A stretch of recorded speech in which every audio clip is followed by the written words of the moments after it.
Good morning, good afternoon, good evening, depending on where you're joining from today. Thank you for joining our weekly live stream, our live discussion every Tuesday to talk about all things related to the tech agnostic world of digital transformation. This is meant to be an independent and objective live discussion. And today we are going to talk about digital transformation and ERP software predictions for 2026. So we're going to get into the big trends and predictions that we have in mind for the coming year as we're helping our clients through their digital strategies and helping them navigate their overall digital transformations. These are the trends that we're keeping an eye on. And we're going to walk through some of the top 10 lists that we're about to release. It's actually going to be released on my YouTube channel next week, I believe it is.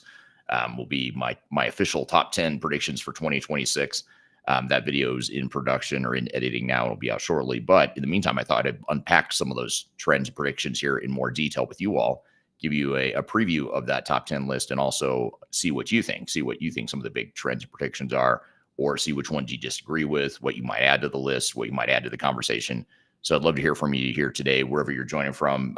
Please drop in the chat any questions you have along the way. We're going to dive into this here with you, the audience, and love to hear your feedback as we get going into the top 10 trends and predictions. I'm not going to do this countdown style per se. I'm going to cherry pick a few of them and unpack them in a bit more detail. But I'll give you a preview of what some of those main ones are, and stick around to the end because I'll wait until last to give you my number one prediction for 2026. And it's a big one. I think it's one that will stir up some conversation, maybe even some controversy. I don't know. We'll see.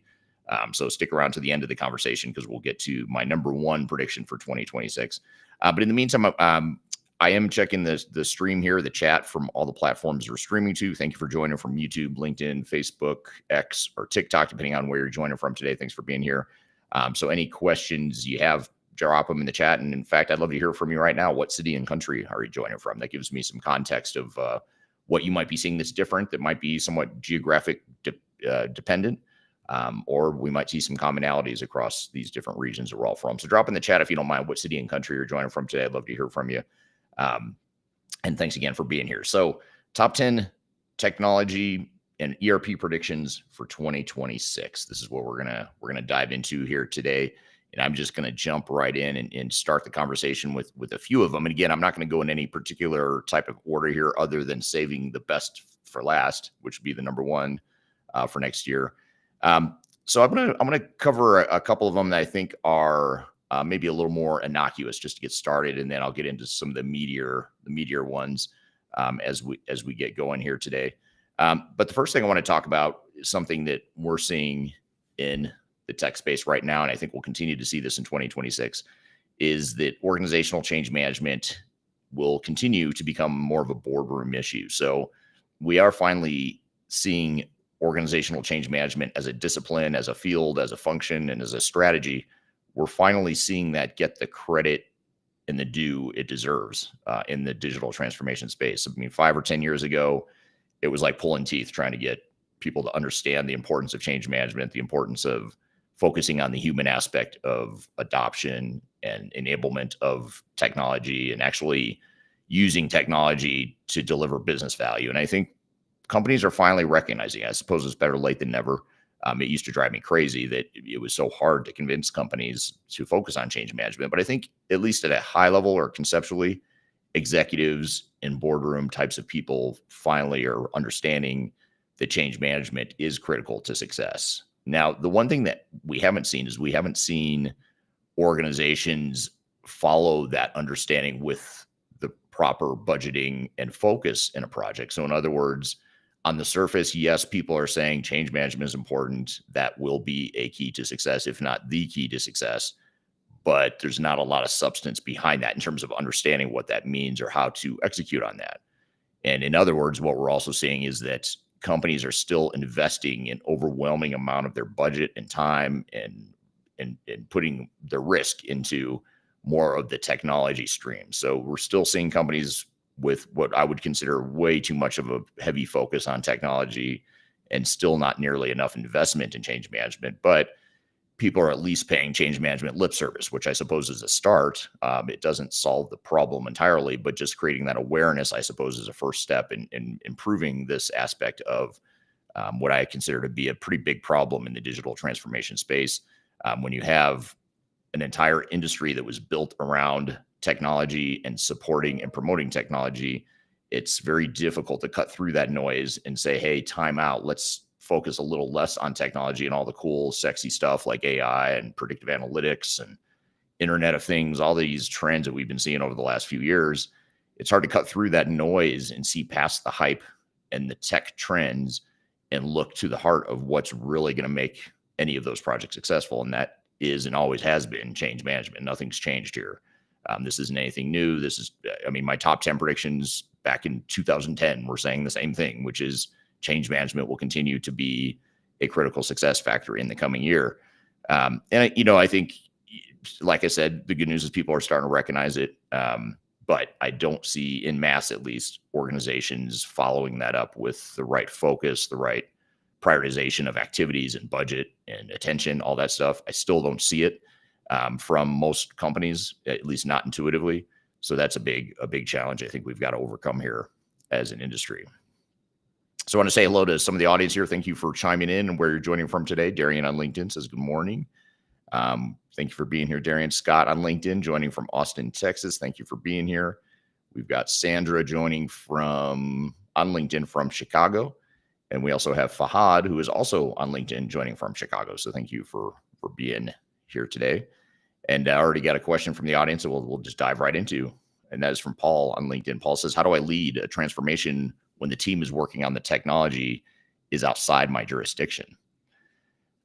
That's a great question. I guess I would have to ask, if you don't mind, I'll ask you a follow-up. If the technology is in a separate work stream, I guess the question would be, first of all, which work stream are you in? I mean, that would help me frame the answer a little bit better if I understood what your role is or what your function is within the project. But also, I guess I would ask, do both, whatever work stream you're in, the technology work stream and any other work streams of the project, is that all reporting up to the same program management structure? So I guess that would be a two-part question for you, Paul, if you don't mind, and I can answer that a little bit more concisely for you. And then Paul also commented that he's joining from Qatar. So thank you for being here from Qatar. That's one country I've not been to, but I've always wanted to. I've heard it's beautiful there.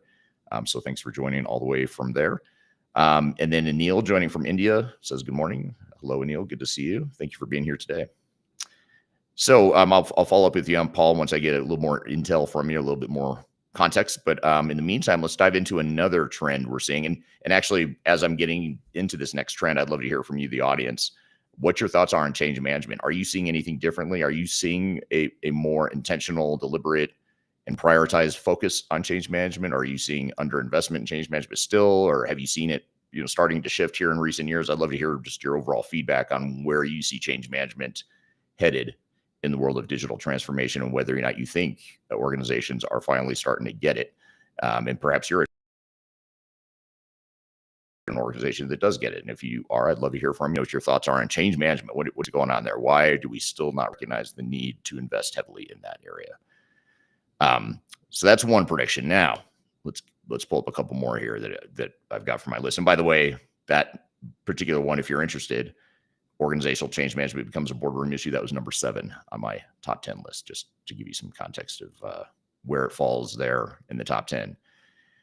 Now, here is one that I think is high. It's higher on the list. It's number 5 on my list. I've talked about this in recent episodes of the podcast, but I'm going to dive into it again just because it's such a important topic and it always stirs up good conversation. And this is number 5 on my top 10 list of top predictions for 2026. And that is, there is going to be a vendor lock-in backlash in 2026. And I think what I mean by that is actually there's a few different threads here, a few different angles that I view this from. And that is, first of all, just to give you back up for a second, give you some context. Vendor lock-in is when it becomes very your software and difficult, right, to replace your ERP system. So anytime you implement a new ERP system or sort of enterprise technology that has, some use in your organization, it is going to be difficult to replace that no matter what. So it's always been somewhat of an issue. But what we're seeing now is contractually and business model wise, you're seeing more organizations get locked in to these long-term subscriptions that are very difficult to get out of. And what where this stems from is it's sort of in my opinion, a relic of the past monolithic ERP model where these big ERP software providers are trying to be everything to everyone. They're trying to get as much of a footprint as they can within your organization to sell more software, of course. And if you can, I think every ERP software vendor's dream is for you to go all in on their solution, replace all of your enterprise tech, and just put it all in one basket of that particular vendor, sign a long-term subscription contract, and it is really hard to get out of those. And it's not just the fact that contractually it's hard to get out. It's also the model of cloud is difficult. I'm going to come back to this here in a moment, the whole cloud thing. But when you're moving to a public cloud sort of environment, you're moving all your data over and you're having all of your data and applications hosted and controlled by someone else, you've really given up control of your operations, for better or for worse. In some cases, it might be a good thing because maybe that software provider is such a good fit for you. They're providing such a good solution that it's worth it, in some cases. But in most cases, what we're seeing is, there's some value and there's some benefit, but you're getting locked in and there's a downside risk that organizations have yet to see.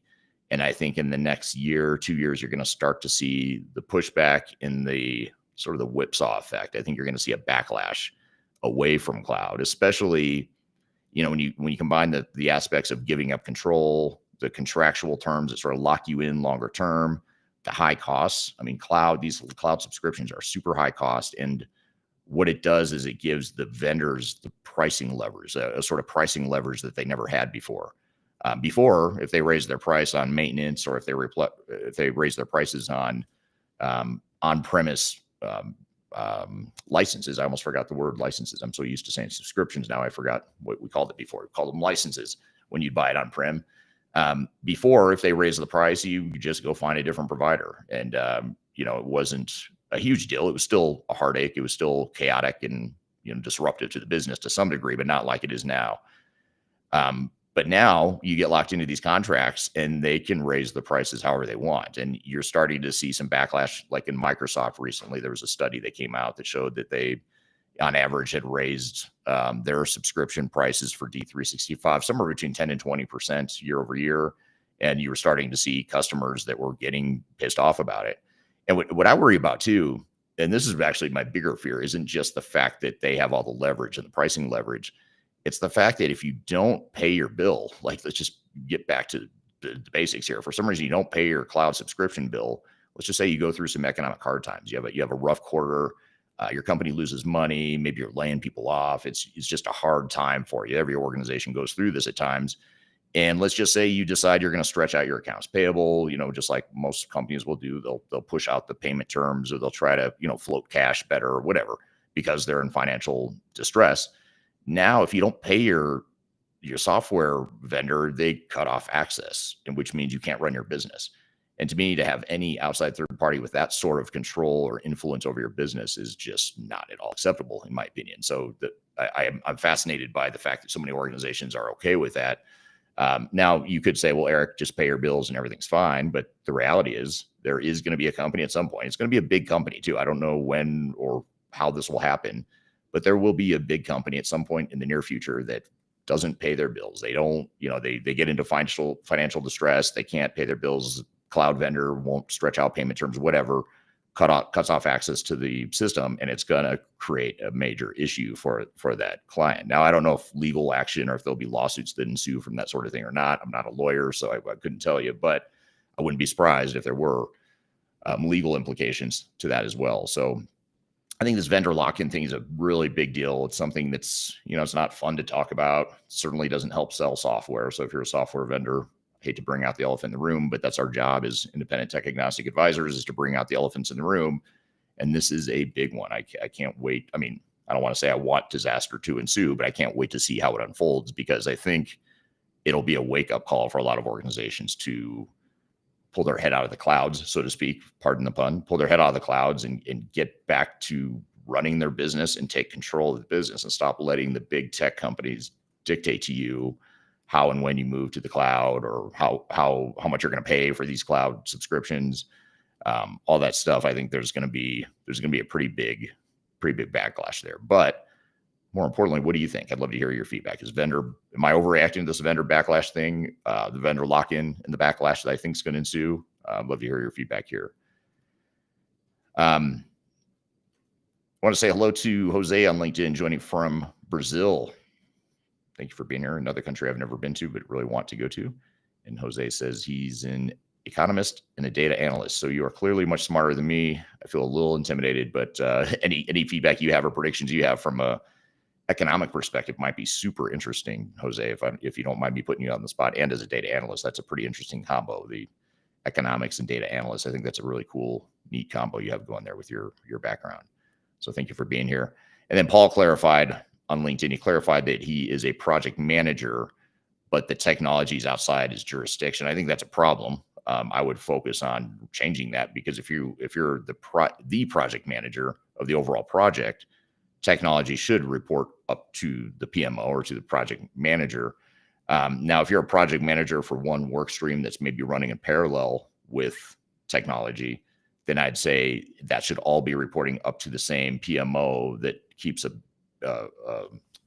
eye on the overall big picture. So that would be my recommendation or advice. I don't know if that's above your pay grade or above your scope of influence, but if there is a way for you to get everything reporting up to the same PMO, I think that's really important, because otherwise the technology piece becomes its own monster. It becomes its own work stream that's working sometimes in conflict with the other work streams, like, data migration or process improvement, certainly change management, as we talked about before. All that stuff can get out of sync pretty quickly if it's not all reporting up to the same program management. And that's something that I've been talking a lot about in recent videos and newsletter articles I've been writing recently. I've been talking a lot, just trying to really hammer home this point about the difference between program management and project management. And lately, just in the last 6 months, I've been spending a lot more time on the road, back on the road again with clients, like getting in front of clients and just being a little more hands-on with the consulting, because, as we just, not to get into too much background, but as we've grown as a company, sometimes I get removed from the day-to-day consulting that we do. So I've tried to change that pattern for myself, just, for learning purposes. So I continue to learn and stay close to our clients, but I've spent a lot more time on the road working with clients and working with some of the technology consulting companies. And it's really fascinating to me how every single consulting firm we come across, and I'm not exaggerating when I say every single one, but every single technical consulting firm we come across has it in their heads that this is their project. It's a technology project that's focused on their technology, and that is the focal point, the center of attention for the project. And I think that really needs to shift in two ways. One is technology should not be the main focus driver where you're spending 80-90% of your time and focus and discussion around technology. That's a problem. And that comes from what I would consider a sort of a narcissistic behavior pattern that you see in the technology industry, which is, look at our great technology, look how awesome we are, this amazing tech we've created. Let's spend all of our time focusing on that technology and building out for you.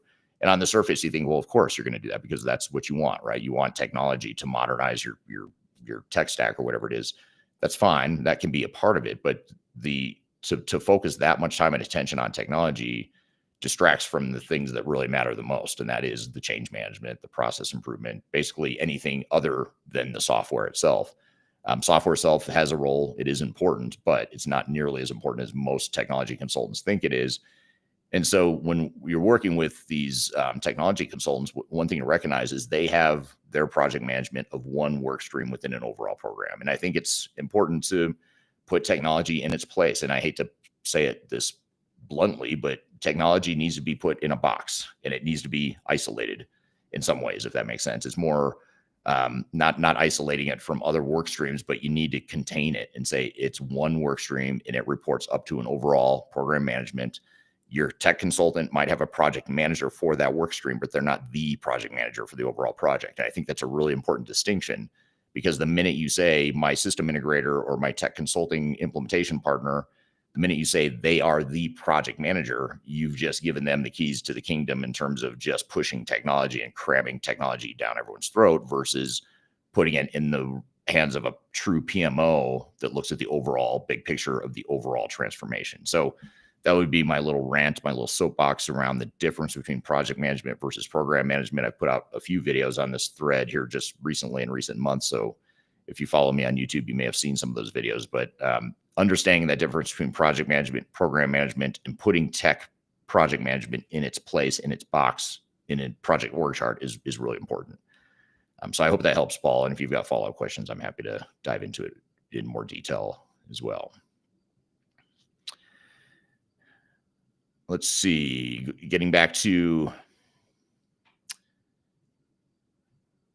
here's a good follow-up comment from Patrick on LinkedIn. Thanks for being here, Patrick. I believe he's joining from Poland, just because I know of him. So thank you for joining here today, Patrick. Patrick says, haven't heard about situations with companies getting cut off from access because of payment delay, but when hard times will come for ERP suppliers, we might see some moves. But in my point of view, if this will happen, it will be a bad sign for the whole SaaS market. And I agree with you. I think it will be a bad sign, but all it's going to take is that one company that gets access cut off by that one vendor, and it's going to create, I think it'll raise concern. I hate to say this, but I kind of hope it happens soon, because I think organizations need to see that that's a possibility. It's a risk, and it will happen. So let's get it out on the table. Let's see it happen, and let's get to the reality of it, because companies need to know what they're getting into. And there are just, thousands of organizations out there, tens of thousands of organizations that are somewhat blindly going into the cloud environment, and they're unknowingly getting locked in a way that I think is going to put their business at risk. And I don't think it's a good thing, and I don't think it's good for this industry as a whole. Scott on LinkedIn says, putting tech first is the tail wagging the dog. I totally agree, but yet we continue to do it. This industry continues to put tech first, and it's hard, right? Because but what about AI? Let's talk about AI, agentic AI. Let's talk about that. And you just become so obsessed with technology that it starts becoming, a focus on, for example, agentic AI versus let's talk about how we're going to change our business, and maybe agentic AI is part of that. But it's not really about agentic AI. It's about what we're trying to do for our business, what we're trying to do for our customers, what we're trying to do for our employees, how we're trying to make their jobs easier, how we're trying to improve our operations. That's what it's about. And if agentic AI or a specific type of technology or specific vendor helps you get there, great. That's one piece of the puzzle. But the minute your tech consultant comes in and says, okay, you've got a budget of $10 million, 9.5 million of that should go to technology, that is a huge, huge problem. And that is the mindset of technology vendors as a broad generalization. Now, it's not always true, but I would say for an overwhelming majority of them, it is true. I want to say hello to Mashianoki.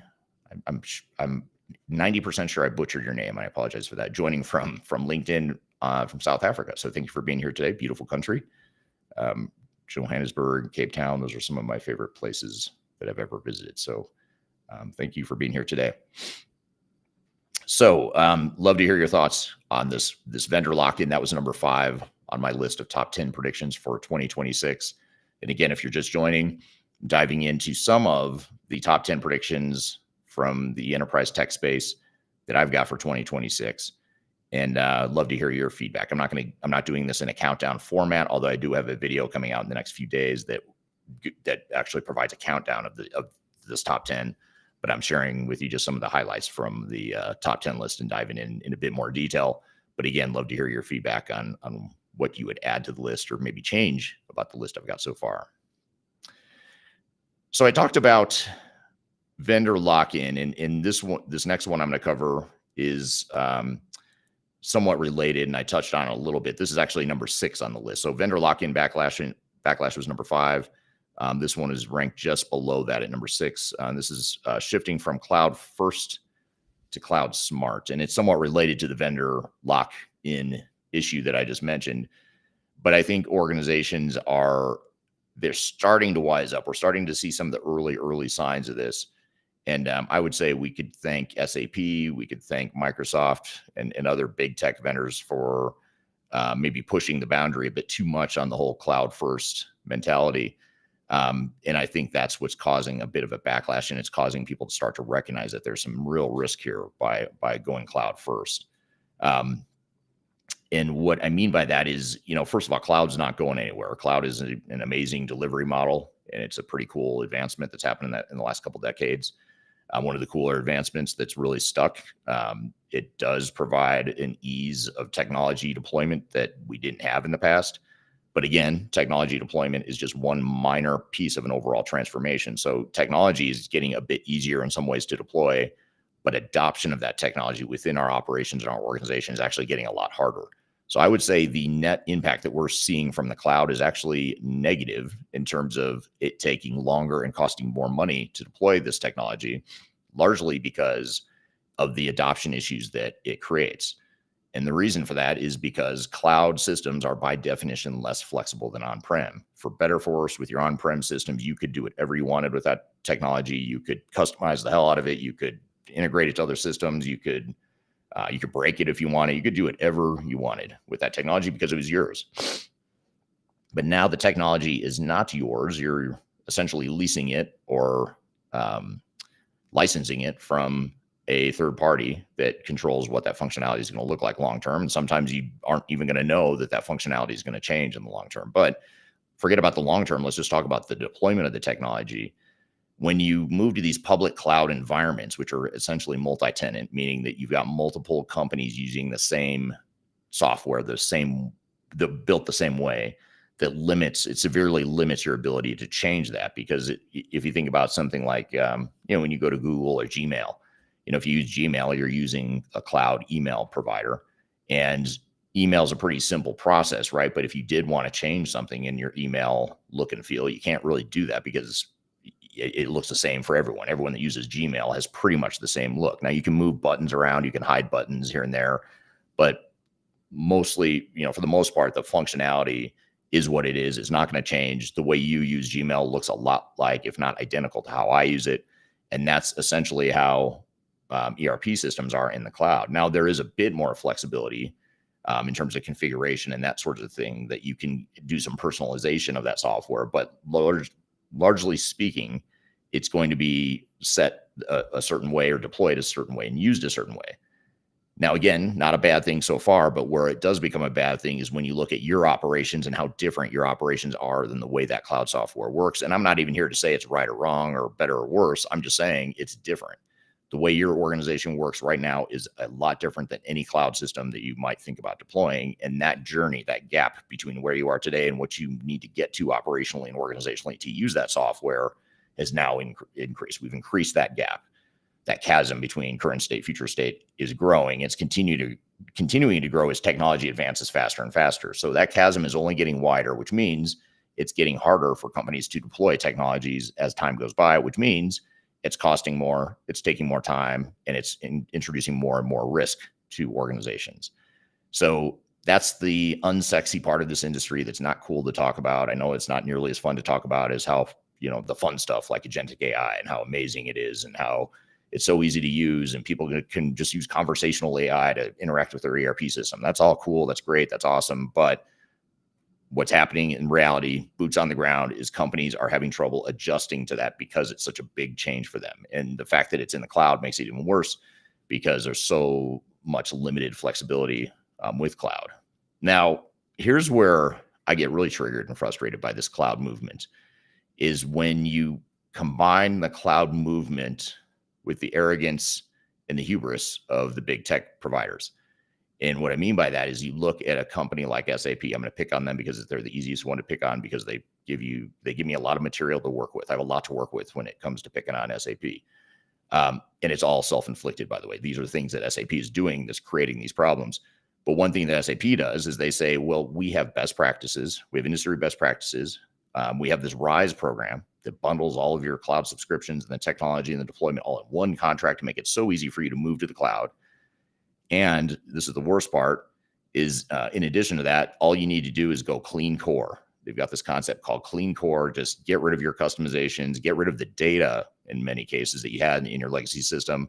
Just deploy clean core SAP. And that's their answer, is you go clean core. It's going to be an easy deployment, low risk, and we've made it, we've solved your problems. Well, you haven't solved any problems. You've actually just created more problems because now you've lost all that intellectual property, all that data. The way you used to operate is now thrown out the window, and you've got to figure out how your new business is going to work in this public cloud environment. And that's the big thing is SAP's pushing customers as many as they can get, even though they're not highly successful yet. They're not highly successful getting enough customers over to the public cloud, but long term, that's their strategy, is to get as many companies to public cloud as they can. And their answer is to say, go clean core, use our RISE contract, blah, blah, blah. So what that's doing is it's creating, it's really forcing technology down the throats of customers, and the failure rates are increasing. I mean, there's some just massive disaster SAP projects out there, and it's actually good business for us because we're getting hired to clean it up. So I shouldn't be complaining about it because it actually benefits us to see SAP floundering so much in their journey to try and change the world over to S/4HANA. But it is a problem. I think it's a huge problem in this industry. I think it's highly unethical too, but that's a whole nother conversation for another time.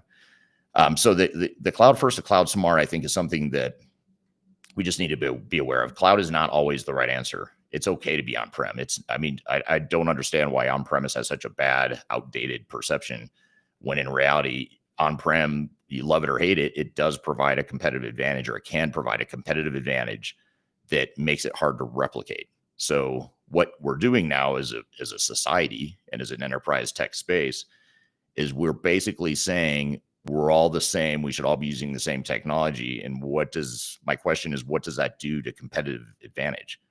How do you sustain a competitive advantage if you're using the same technology that everyone else is? Now you can create non-technological areas of competitive advantage. Maybe you have, closer relationships with your customers, your employees, your suppliers, or whatever, things that technology can't necessarily automate.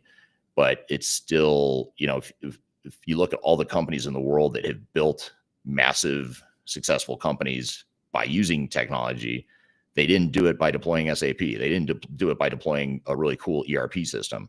They did it by creating something super unique, a unique business model that's really hard to replicate. And not all of us need to be tech companies like Amazon, for example. Amazon, Walmart, those are two, over the last few decades, two examples of companies that use technology in a very proprietary way to create a barrier to entry, to create scalability and a sustainable competitive advantage that others can't replicate. They did it by building their own technology. Now, I'm not saying you guys should all go out and buy your own technology or create your own technology, but you have to recognize if you're going all in on cloud, you're giving up a lot of your competitive advantage, whether you like it or not. So the key is, where are the key ingredients of your secret sauce, and how could you use potentially a non-cloud, non-off-the-shelf solution that someone else can just go buy and replicate? How can you create some sort of sustainable competitive advantage within select areas of your business? Now, if you're talking about, your GL, your accounting, your accounts payable, sure. I mean, that's probably not your area of competitive advantage. By all means, go cloud, go vanilla, go clean core, whatever.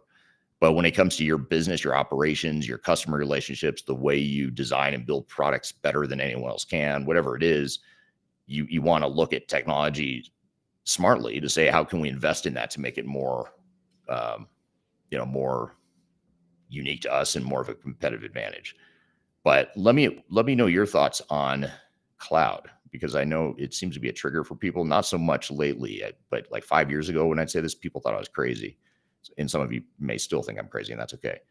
But I'd love to hear your feedback on that. So say hello to someone on LinkedIn. I can't see the name, unfortunately. Hi from Canada and Portugal. Interesting. Must be bouncing back and forth between two pretty cool countries. We have seen some amazing implementations on ERP in oil and gas, and I tell you, they are about to be disrupted, both the integrators and the industry. I've seen some amazing implementations on ERP in oil and gas, and I tell you, they are about to be disrupted. I'd love to hear how they're going to be disruptive, or what you mean by that. Like, what kind of disruption? Good disruption, bad, or what do you mean? Another person on LinkedIn that I can't see the name says, I love your topic and thought I would join and hear overall, feel everywhere on this. ERP says in 2026 will be interesting. So thank you for that. This one is from Anil on LinkedIn. Anil says, a common challenge I hear from clients that keeping up with endless technology updates while running your actual business is exhausting. It's a good but unfortunate way to describe it. Upgrades and change management have become major pain points that distract from what really matters. What is your view on this? Absolutely. Totally agree with you. I think we're being too, we're being fed too much hype around technology, and we're not focusing on the basics. I'd much rather see a company that's maybe a little behind on their technology, but they're deploying it really well. I mean, that company is just going to be a lot more successful. I can tell you right now, they just are. They're going to spend a lot less time on the project. It's going to be a lot less chaotic. It's going to be a lot less disruption. They're probably going to get a lot more business value out of it. And even if they're not on the coolest, sexiest technology, I mean, some of the most successful deployments I've seen are actually ones that weren't on the cutting edge or bleeding edge of technology. We've got a couple clients right now that are still deploying the legacy on-prem systems. They started years ago. They're big companies, and they're still in the later stages of deploying that on-premise technology. And in many cases, they're being highly successful. I mean, we're helping them through these transformations. That are going well. They're getting business value out of it. They're starting to get a big ROI off the investments they've been making for several years. But then you've got the software vendors chirping in the background, chirping in their ear, saying, "Hey, you need to go cloud. Cloud is all cloud. We're going to stop the innovation. We're going to cut off support. Go cloud." And it's like, why? Why would you go cloud if what you have is working and you're getting business value? You're still proving out your business case from that business case you did 5 or 10 years ago. Get the business value that you wanted out of it at the time. Sweat the asset, get the business value out, and then think about cloud, maybe more selectively going forward.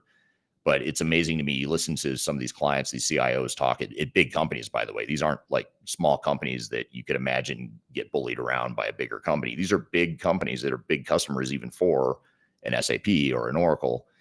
And, it's amazing to me how, just a couple of years ago, those same vendors were saying, "Hey, keep buying our on-prem stuff, and you'll get all this business value out of it." Now they're saying, "Well, that's outdated now. You need the cloud version," but they still haven't proven the business case the first time. But yet they're assuring these same clients that you'll get a business case, you'll get an ROI out of the cloud, which, by the way, you're not going to. I hate to break it to the listeners here today, but you're probably not going to get a tangible ROI on a cloud migration. It just isn't going to happen, especially if you're.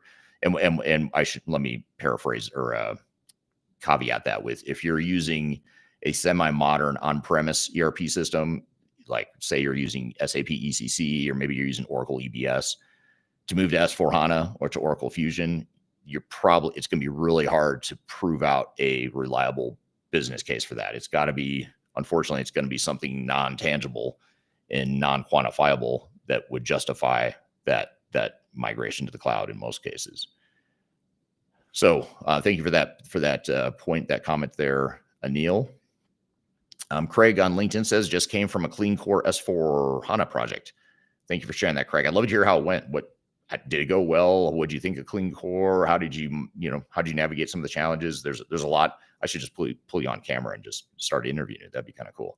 But I would love to hear from you. Any feedback you have on that clean core migration, Craig. I would love to hear your feedback there.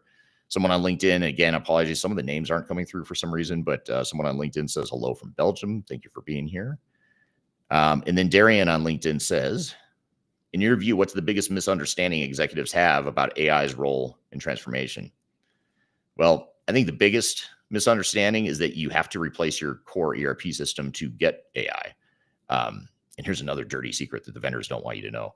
If you're a software vendor, your sales strategy is deploy our technology, which includes all the back office ERP stuff that you might already have, but deploy our newer version of the technology. You're going to get all the cool AI stuff that you really want. But the reality is, there are plenty of third-party AI providers out there that will give you AI capabilities in your legacy environment. In fact, there's a video actually I recorded last night that I'm putting out. I just filmed it on my phone. It's a YouTube short and a TikTok and an Instagram video that I'll publish later today. But it's about a company called Kingfisher out of Europe, and it's a retail store, SAP customer. They're using ECC, and they've got like 2,000 stores across Europe. And they are they were actually at a Gartner conference recently, and they wrote this article. I think it was in I forgot which magazine it was. I think it was CIO magazine. Published this article about how they presented at a Gartner conference recently, talking about how they said no to S/4HANA. They're sticking with ECC, but what they're doing is they're moving all their third-party support and maintenance over to Rimini Street because SAP is cutting off support. So they said, "Fine, we'll just move to a third-party support provider, and by the way, save money doing it." And secondly, we're going to deploy third-party AI tools using what we've already got in ECC because it's stable, it works, the data's clean, they're happy with ECC. And I think, as much as I pick on SAP, I do also have to recognize the positive of SAP is they've created this problem themselves largely because of their own success. And so, and I know this question isn't about SAP, but just as a side note, this is true for SAP, but also I'd say maybe even for Oracle and to a lesser degree Microsoft, is some of these ERP providers like SAP have created such good legacy products and have such good adoption of those systems over the last couple of decades that that's what's creating the problem and the hesitation to move to S4HANA. So if ECC was such a bad product or so outdated, it would be a lot easier for customers to say, oh yeah, we're ready to go to S4HANA, but most of them are pushing back on it. So there's this article about Kingfisher that came out and said, we're getting AI without S4HANA. We don't need SAP to be our AI provider. We've got AI providers that are third party. And I think that's smart because not only does it minimizes your vendor lock, it diversifies your vendor, your supplier base, and it just gives you immediate value in some cases, because I think AI can provide immediate value.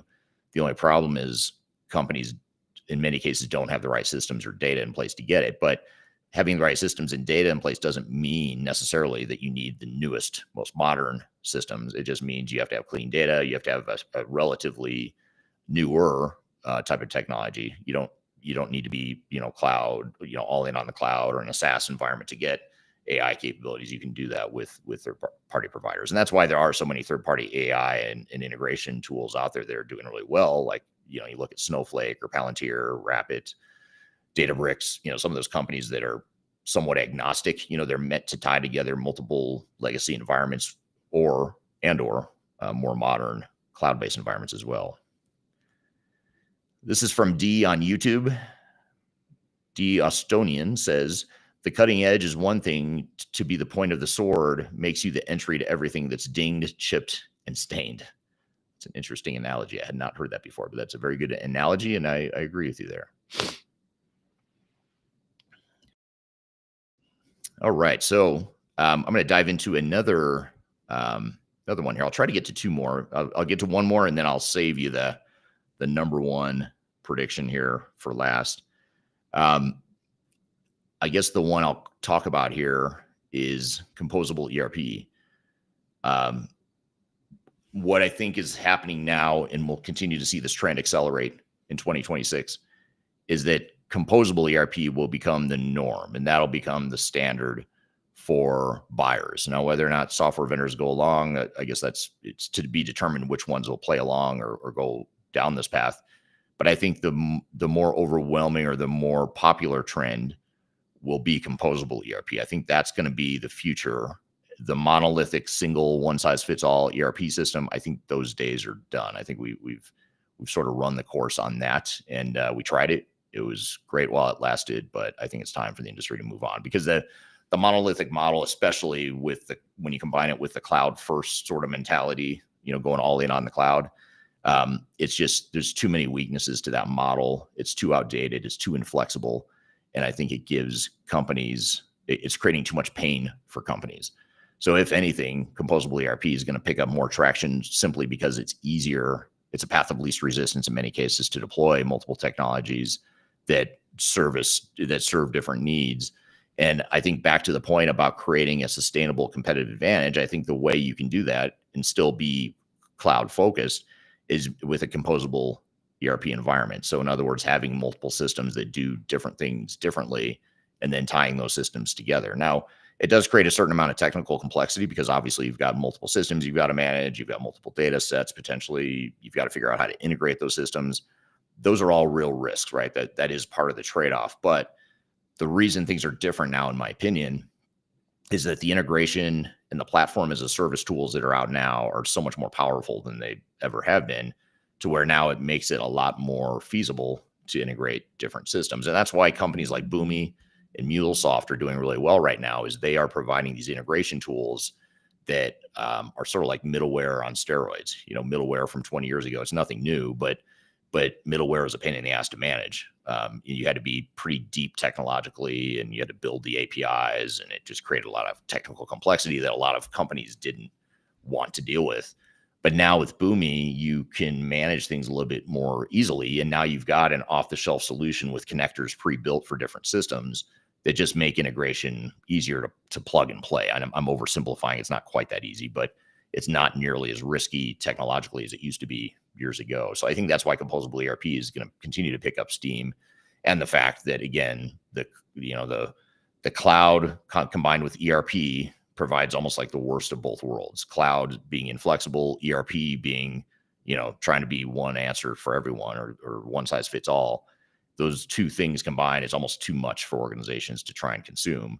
And they're just not good fits in many cases. So I think that's why you're going to see a lot more composable ERP options. And we're seeing a lot more clients that are open to that and pursuing that model.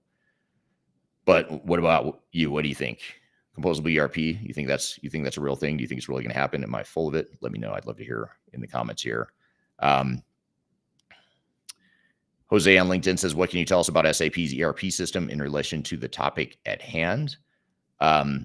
If we're talking cloud or composable ERP, I'd say even SAP has recognized the need for composable ERP in the actions they've taken, the acquisitions they've made. So they've, in recent years or in the last decade or more, they've gone out and acquired different software providers that are essentially best of breed composable ERP options. So they bought Ariba, they bought SuccessFactors, they bought Concur, Business Objects. They bought all these different solutions and put it together, bundled it together under the SAP umbrella. But there's still different systems that need integration. The only difference now is SAP is trying to force fit those same technologies as a one size fits all solution, but it's essentially a bundled composable ERP that they're putting out as a single ERP solution. So, I guess a show of hands, if you're an SAP customer, how many of you also bought, whether you needed it or not, how many of you bought Ariba, SuccessFactors, and some of these other solutions that SAP bundles? And I imagine if we took a poll here, a majority of you would say, yes, we bought not just S4HANA, but we bought Ariba, we bought Concur, we bought SuccessFactors. It was all bundled together because that's what they do. They try to, now they're taking this composable ERP model and trying to SAP-ize it into one size fits all. We're the sole answer to all of your solutions. That's been SAP's strength and strategies for 50 years now since they started the company. So, but having said that, the model has evolved a bit to where I think even they recognize that composable ERP is a thing. Here's a question from Lewis, a really interesting one. Lewis on LinkedIn says, let's assume a general AI bubble pop. Let's assume Eric can talk first. Okay, let me try it again. Let's assume a general AI bubble pops, such as the stock market, which I think it will absolutely. I mean, this looks just like Y2K / e-commerce bubble of the early 2000s all over again. It's the same thing. And we all know how that went. So I think the same thing will happen here too. So let's assume a general AI bubble pops, which it will over the next 6 months, maybe. I don't know if it'll be 6 months or not. It's hard to say. It's pretty realistic, I think. I feel like we're getting to the end of it. But how do you envision this will affect general ERP AI advancements and user adoption in 2026? I think it might actually make it better because there's just so many AI players right now and so much noise out there around AI that it's almost like it needs to be settled down a bit. It's too much money chasing too few startups, and half these startups aren't going to survive. If we learned anything from Y2K and e-commerce bubble bursts in the early 2000s, which I hope we remember this because we're repeating history again, which is why I think history is so important, because you have to look back at history to see, wait a minute, if we do this, if we drive up these crazy stock valuations of tech companies like AI companies or e-commerce companies, what's going to happen? Well, this person, Lewis, is onto it. The bubble is going to burst. We all know that from history. So the bubble will burst. Companies will fail. The question then becomes, well, which AI providers are going to be the ones left standing? And I think once you narrow it down a bit to where there's not so much noise and not so much hype, I think it's actually going to help adoption, because right now people are super tired of hearing about it. And when I say people, I mean people outside the tech space. Those of us listening in right now might be thrilled and want to keep talking about it more, but the average end user, the average employee that's going to be affected by digital transformation isn't nearly as excited as AI as all of us are. So we just have to recognize that's where the rest of the world is. Maybe they're using ChatGPT at home and it's, helping them find cool recipes or whatever, do cool stuff on the personal front, but it doesn't mean they want AI jammed down their throat in the workplace as well. So I think the adoption will actually benefit from the bubble bursting. And I think it'll just calm things down to where we can get back to the basics of let's get past the hype and the crazy valuations and really focus on where the real value is, which is what we're going to be left with when the bubble bursts. Because right now it's irrational, right? There's all this money chasing and driving up valuations for companies that shouldn't be valued what they are. And And it's largely because, not all the solutions are great. Some of these solutions aren't good and aren't going to deliver as much business value as others. So it probably makes sense that those companies go away or fall by the wayside. Let's focus on the ones that are delivering real value. And that's going to help increase adoption as well once we get past the hype and get into just the basics of, is this delivering an ROI or not? All right, Craig.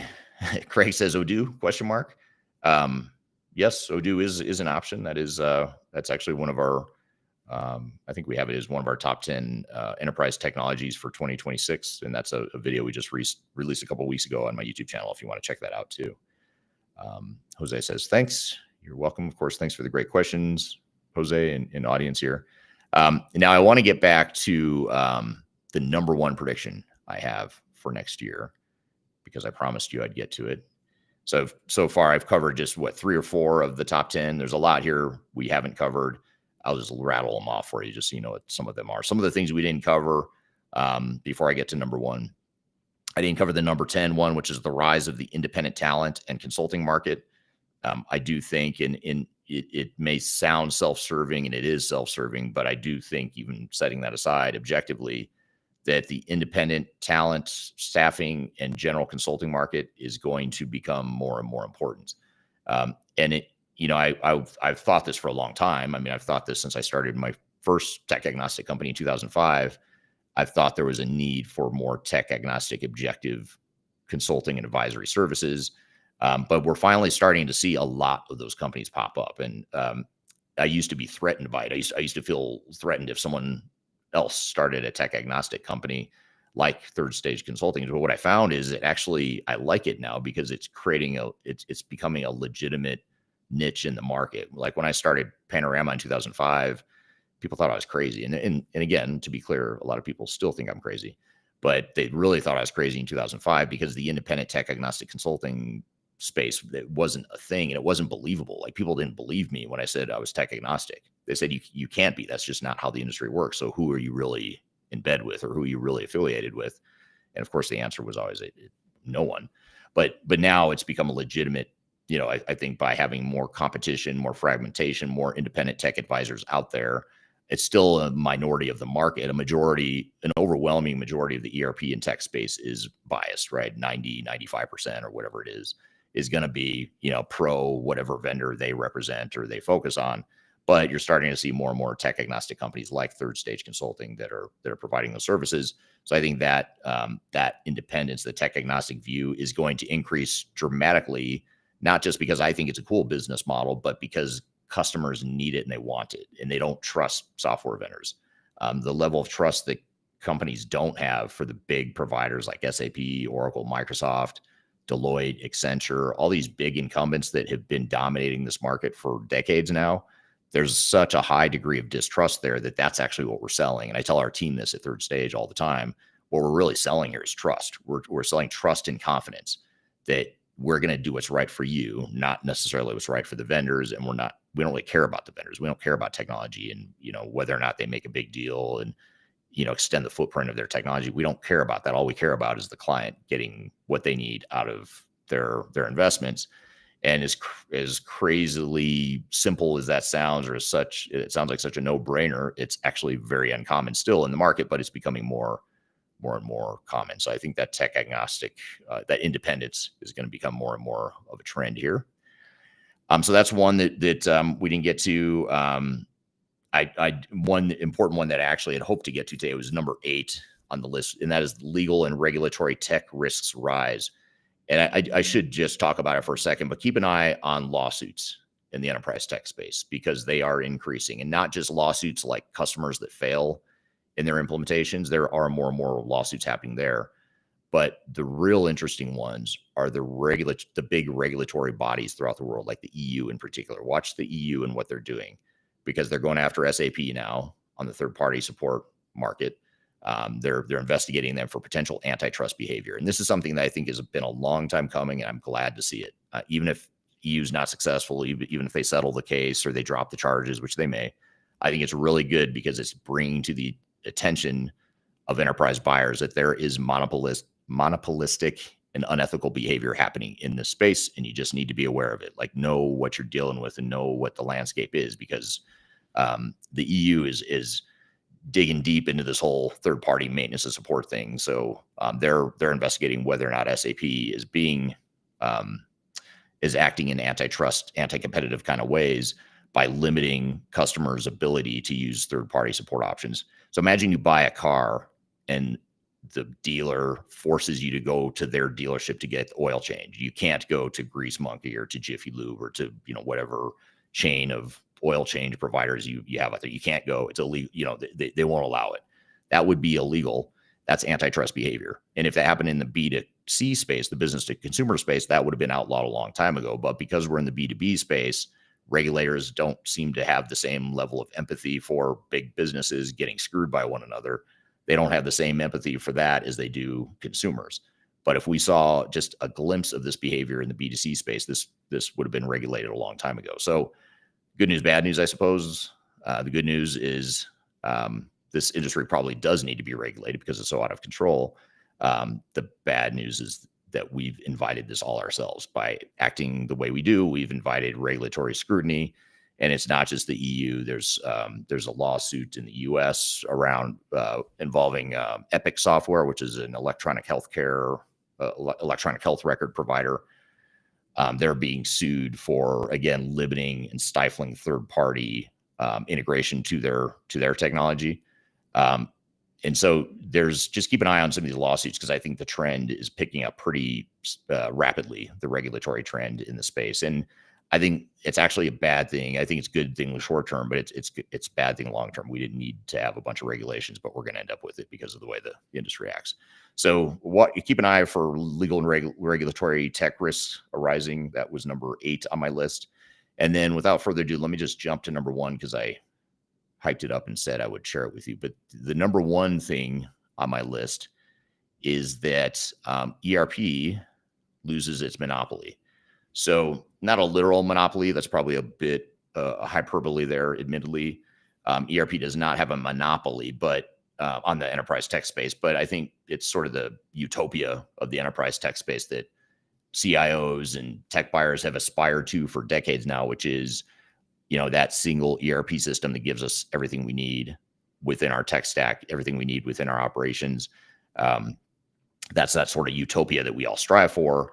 And that's been the focal point of the enterprise tech space for decades now. It's been ERP this, ERP that. It was all about ERP. And yeah, there was always these little subcategories or niches that were on the outer skirts of the enterprise tech space. But I think what we're going to see here in 2026 is an acceleration of ERP actually becoming less important to the enterprise tech space, which may sound weird coming from someone who built their entire career in the ERP space, which is where I started and how I built, 2 companies to consult to. But I think ERP is becoming less and less important. And because we're tech agnostic, I can say that and not feel too bad about it, because I think that's what's happening is the big SAPs and Oracles, maybe not as a company, but the products, SAP S/4HANA, Oracle Fusion, Microsoft D365. I think those systems become a lot less important in the future, because ERP is no longer the focal point, the center of gravity for enterprise technology. You've got too many other options now that are competing for that same center of gravity, that I think it's going to continue to water down the ERP stranglehold on the enterprise tech space.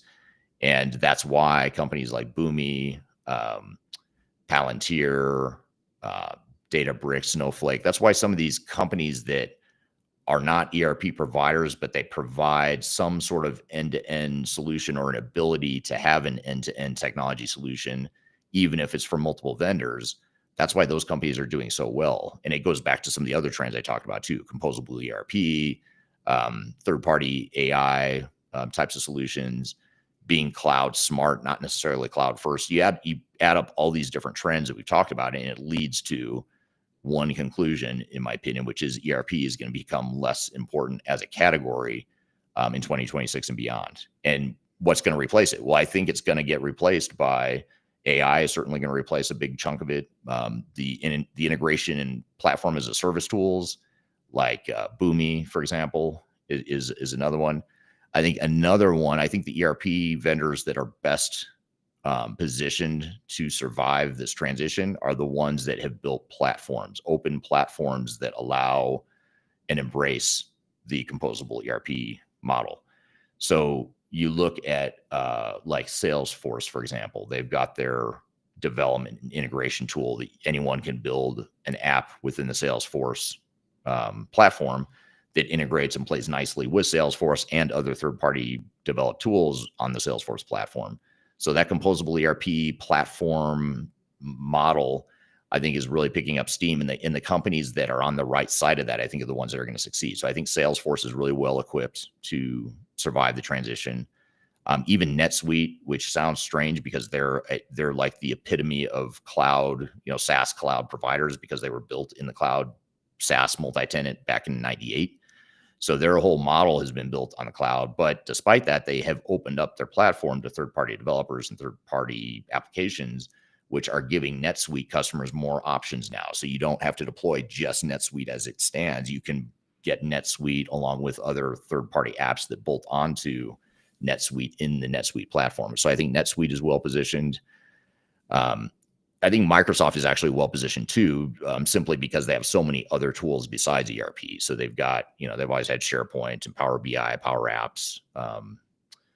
Obviously the connection to Copilot and OpenAI, is helpful as well. So I think Microsoft is well positioned. I think even like QAD is a manufacturing ERP system that has completely changed their approach, moving from the monolithic ERP to more of a composable ERP platform. There's an AI platform that you can use to integrate multiple tools that aren't even from that same vendor. So QAD is another, kind of older school technology provider that is now shifting completely into this composable model. And so I think those sorts of ERP systems are going to be the ones that do well and thrive in this environment. So keep an eye on that as well. But what do you guys think? What do you think about ERP losing its monopoly? Do you think it's still going to continue to reign as the supreme enterprise tech and the utopia we all strive for, or have those days passed and we're looking for something different now? I'd love to hear what you think in the chat here. So those are some of the predictions we have for 2026. And keep an eye out on my YouTube channel for the video where I summarize all 10 of them in a countdown sort of format. That'll be out shortly on my YouTube channel. And also, if you haven't yet, if you want to keep up with other sorts of trends, I did just publish a new book a few weeks ago called Welcome to the Jungle. That book is available on Amazon. You can get it hard copy, paperback, hardcover, or electronically anywhere in the world. So it doesn't matter what country you're in, you can get the book delivered to you very quickly. Scan the QR code right here. Or if you go to Amazon, just search my name, Eric Kimberling, Welcome to the Jungle. That's the name of the book, and appreciate any feedback you have on that book. So be sure to check that out.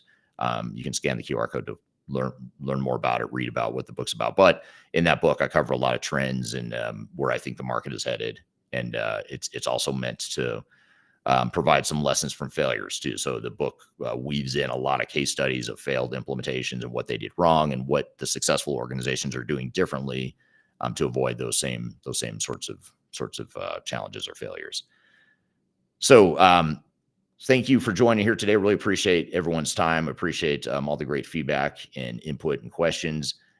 This podcast will get edited, or this conversation will get edited. We'll add some additional content to it. It'll get released as a formal Transformation Ground Control podcast that'll be released in a couple weeks. You can listen to or watch that podcast by going to transformationgroundcontrol.com, and you can see it or watch it on whatever platform you want. You can also subscribe to it. We've got 250 or so episodes already over the last few years, so be sure to check that out. You can go to the transformationgroundcontrol.com to see all the past episodes and listen to whatever ones look of most interest to you. So hope you all have a great day. Thanks again for being here, and we will see you all soon. And we'll be back actually, we won't be back next Tuesday because I'll be on holiday, but 2 weeks from today, we'll be back with another live discussion. So be sure to join us again, and hope you have a great week in the meantime. Take care.